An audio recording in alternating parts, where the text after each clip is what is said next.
Hello and welcome to our next video blog. I thought it would be good to carry on talking to Andy Serkis about some of the fun and games we had during our first block of shooting. Andy?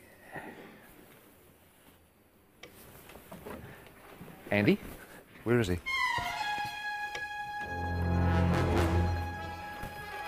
Andy? What is this place? This isn't Wellington.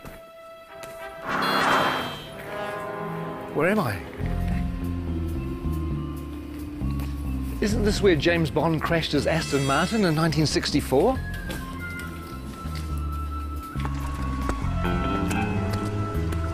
And isn't this where Red Grant trained to be an assassin at the beginning of From Russia with Love?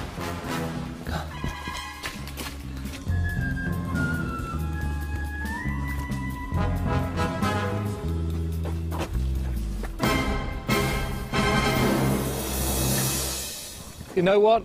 I think we should just run the blog anyway. So what we did is we asked cast and crew to tell us a few of their favourite memories from the first 3 or 4 months of shooting. So please enjoy that and I'll go figure out where I am.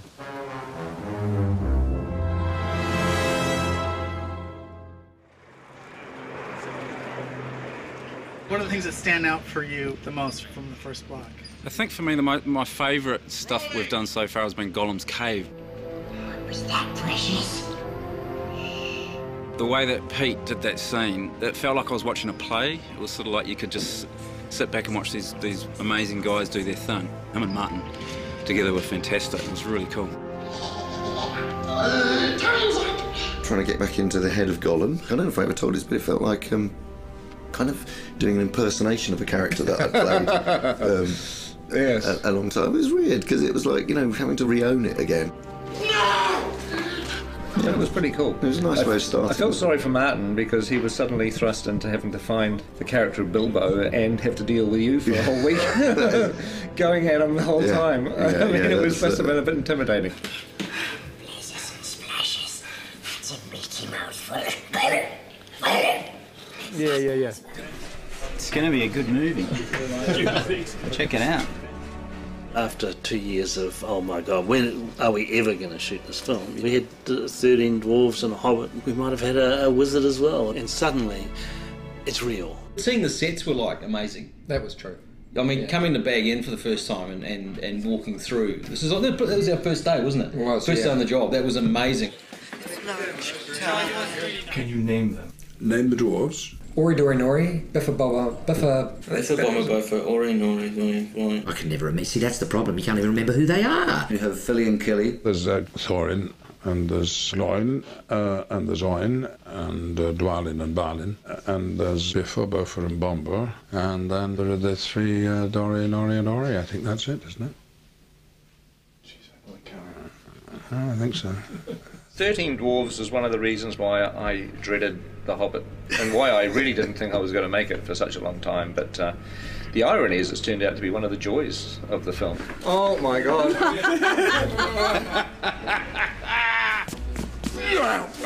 What a challenge. I mean, 13 heroes, or 14 with Bilbo. They all have to be differentiated in a way that isn't necessary in the book, but if you keep seeing them, you want to know who they are and specifically and what their attitude is and why they're on this journey. We need to move now!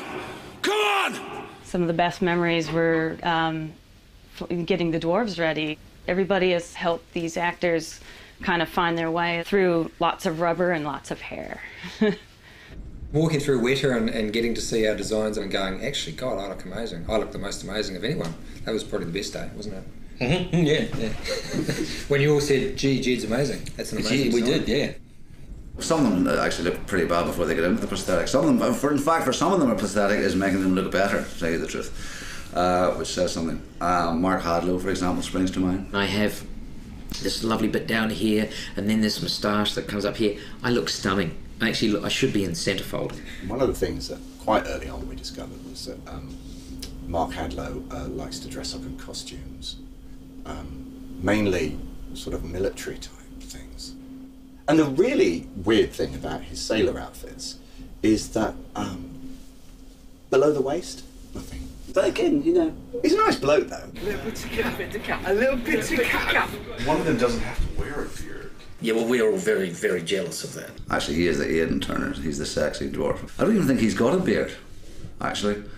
Mainly because he's not old enough to grow one. He's the hot one, I suppose, if you like that kind of thing. But if you like knitted cardigans and knitted mittens, then I'm your fella. If there was a boy band in Middle Earth, he would be the leader Williams. Of the Robbie Williams of the dwarf world. Whereas you'd be roadie, I think. Yeah, the roadie. Bond would be a roadie.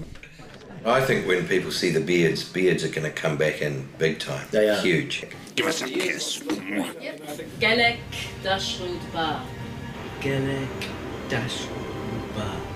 We've all learnt a bit of the dwarf language, Kozdor, so we all have a kind of selection of words to fall back on, curses and battle cries. And when we speak Dwarvish to each other most of the time when we're all set. Okay, here goes. And Peter can guess what it is, and then I'll tell people. Caused Belcour. Caused Belcour. Caused Belcour. Peter? That means mighty dwarf.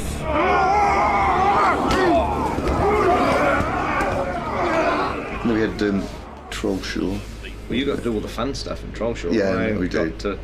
I had to shoot dialogue and things, and he got to do all the good fighting troll stuff. It is the great thing about the dwarves is that even though there's this comic element to some of the characters, not all of them, but some of them, when they fight, they really fight. We started with 3 months of intense training. We did stunt fighting, we did horse riding. We did the gym 4 times a week. We did dwarf movement intensely. They were trying to get us to a point where they could actually kill us and bring us back from the dead, kill us, bring us back from the dead, all the CPR and stuff like that, because that's what it'll be like on set. They did it by breaking us down. Yeah. They did it by essentially reducing us to the absolute amoeba stage and then building us up again as dwarfs. We've come through it as better dwarves, I feel. I do too. I mean, I know that William's discovered his inner dwarf. I have. Well, we all have, actually. It's a frightening thing, but this is the job that had to be done. If I could say key moments in Block 1, arriving in Rivendell and meeting Elrond and dining at his table, it really feels like you're stepping into Middle-earth. There are some who would not deem it wise. What do you mean? You're not the only guardian to stand watch over Middle-earth. I remember it now, but later on. I love working with Hugo and Kate back in Rivendell again. That was fantastic. Hello. Welcome. I still can't quite get over being on set with Ian as Gandalf and then, Kate Blanchett with Galadriel and Hugo with Elrond, and you just feel like you step back into a movie again. It's kind of weird. Is this a new one? This is different. Yeah, different one. High points really, I think, was getting Kate Blanchett with a long train. God, Kate, that's beautiful. That is. They're all going to want one. Just don't ask me to walk anywhere. One of the things that I like is that we're getting a little bit of the music into the movie too, the songs. Tolkien wrote quite a few songs for The Hobbit. I got to sing a song. You want to hum a few bars for us now? Oh, it's a classic song. It's after sort of Cole Porter, Gershwin, and that type of thing. There's an inn, there's a merry old inn beneath an old grey hill. He squeaked and soared and quickened the tune while the landlord shook your man in the moon. It's after 3, he said. I think it'd be great if Dwalin just yelled the whole thing. So the cat they'll swallow the tipsy cat. Is this the Kenny Rogin? Is this the Metallica version? Who is this? That's the Metallica version. Well, I'll be singing at the Oscars is a different matter, but hopefully some people might sing it in the shower. Oh, excuse me. I think this is a Peter Jackson question. Which dwarf would you like to invite to dinner? Well, I wouldn't invite any of them except myself. I'm afraid that the table manners aren't of the best. But you get your fist when you do that! They would not want Biffa over for dinner. He would be like the bottom of the line. Ori, because he'd be very polite. Excuse me. Well, it'd be me, obviously, because I'd cook. Stephen Hunter does pretty well with the bad table manners. He just eats so much. Have you seen the size of him? I mean, oh good Lord. He's enormous. I tried to talk him about cutting down his cholesterol and his butter intake. I don't think he'd invite Norrie because he'd steal all the silverware. He'd never invite Graham McTavish because he would sit there and glare at you and show his forearms all night. Dwallin's a real warrior. When he parties, he goes completely mad, like so many Scottish people. Here you go. Well, the words kettle black calling pot come to mind. I don't think he'd invite any dwarf to dinner, actually. I wouldn't have them all together, though. Not 13, maybe a couple at a time.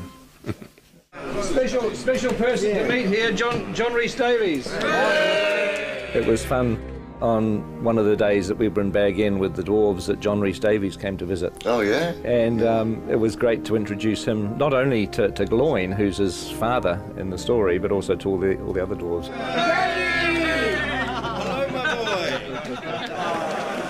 It's just like coming home to family. I predicted what John would say, and he pretty much said it word for word. I could just imagine, you know, him saying, "Oh, you poor bastards."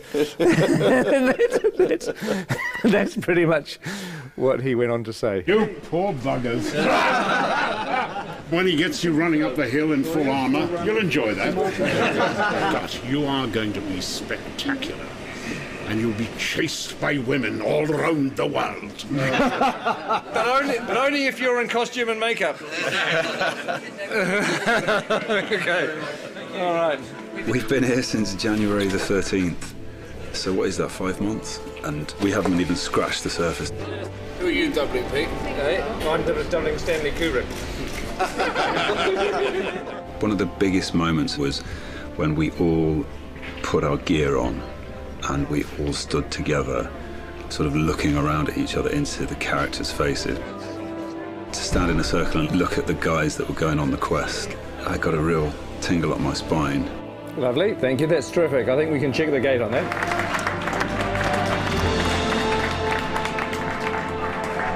Thank you very much. Thank you, guys. Thanks, guys. Thanks very much.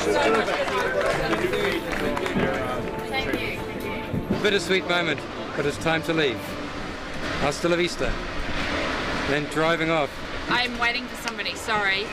It could have been you. I know. Just go. Oh, really? Yeah, just go. We've had enough. Go. Are you wrapped? No, I'm not wrapped. They're keeping the good people. Okay. Oh, hey, Go again, we'll go now. Hey. Okay, we'll go now. It's a bittersweet moment, but it's time to leave. Hasta la vista. Well, I hope you enjoyed that. I don't know whether there'll be any more, because I have to find New Zealand, which I've lost. I think it's over here. Who is that odd little fellow?